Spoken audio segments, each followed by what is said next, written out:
Most men want to be respected. Very few men are willing to do the things that creates respect.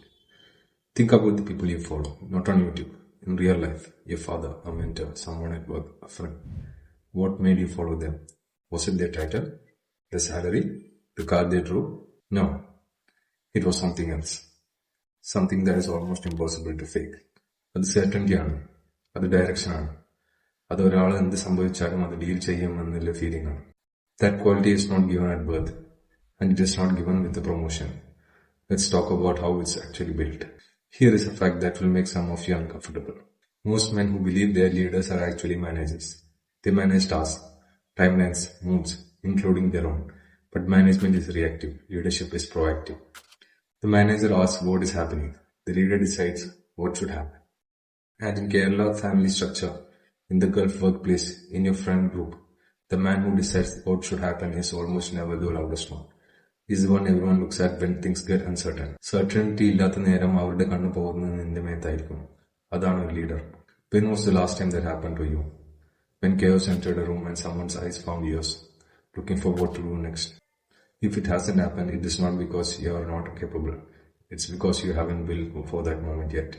Let me tell you what I see in young men from Kerala and GCC when it comes to leadership.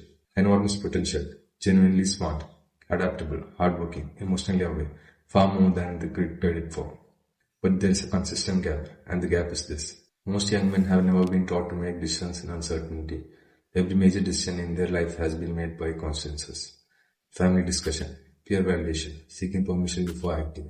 Go to the Gulf, ask the family, choose a career. What will people say? Start a business. Is it safe?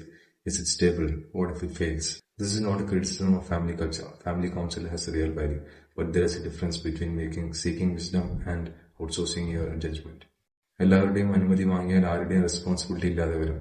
The man who waits for consensus before acting will never lead anything, because leadership begins exactly where consensus ends. Leadership begins in the uncomfortable space where the answer isn't clear, the outcome isn't guaranteed, and someone has to decide anyway. Here's the psychology of why most men avoid leadership even when they want it. Decision making under uncertainty activates the same stress response as physical danger. Your brain doesn't distinguish between I might get hurt and I might be wrong and people will blame me. Both feel like threat. Both produce avoidance. So the safest psychological strategy for a brain trained to avoid risk is this. Don't decide.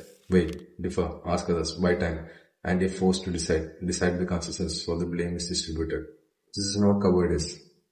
It is deeply human psychology. Here's what it costs over lifetime. The man who never practices decision making under uncertainty never develops what psychologists call executive confidence. The internalized belief that his judgment can be trusted. Without executive confidence, even when he has the right answer, he delivers it like a question. ശരിയാണ്, പക്ഷെ തനിച്ച് പറയാൻ ഭയമുണ്ട്, അതുകൊണ്ട് ആരുമില്ല. Leadership is not about being right more often than others.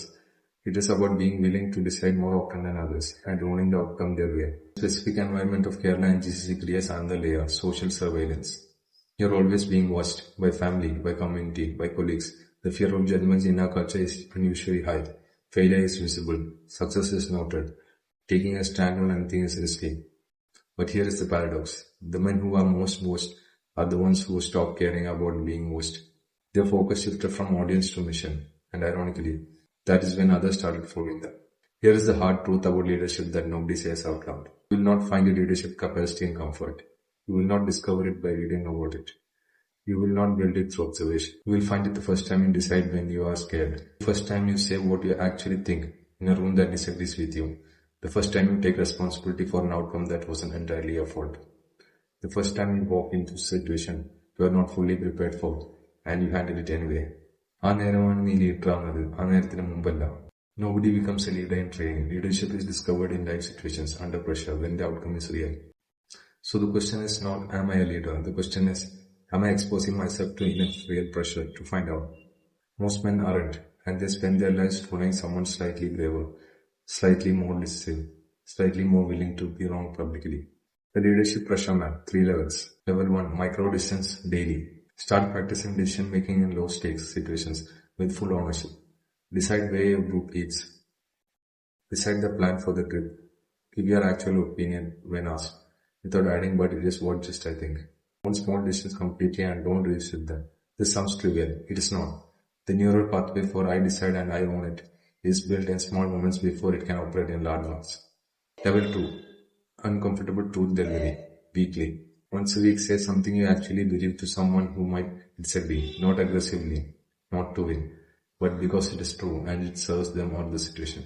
A leader's most valuable contribution is often not energy or strategy, it is clarity.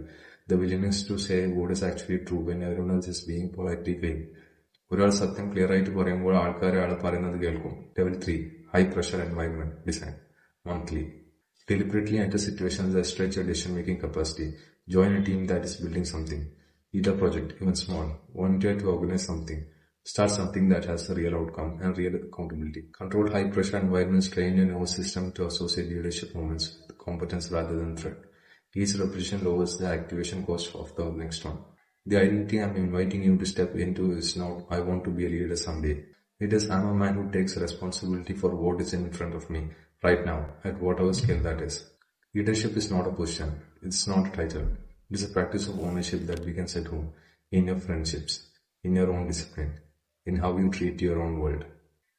If you say you will wake up at 6 and wake up at 7, you just broke a promise to yourself. And the man who consistently breaks promises to himself cannot keep commitments to others. And the man who can't keep commitments to others cannot lead. നിന്റെ ഉള്ളിൽ പറയുന്നത് ആദ്യം, പിന്നെ മറ്റുള്ളവർ കേട്ടോളൂ. Somewhere in your life, there's a situation that is waiting for someone to lead it. A family issue nobody wants to address. A friend going down a bad path. Project at work that's drifting. A younger brother or cousin who needs someone to look up to. These situations are not waiting for a perfect man. They are waiting for a willing one. A man who is slightly braver than his fear. A man who has done enough inner work that he can hold steady when things get uncertain. ആ ആള് നിനക്കാവാം നീ റെഡിയാണെങ്കിൽ. ആ ഇടം കാത്തിരിക്കുന്നു. This week, identify one situation in your life where you have been waiting for someone else to lead and choose to lead it yourself. Not perfectly, just first.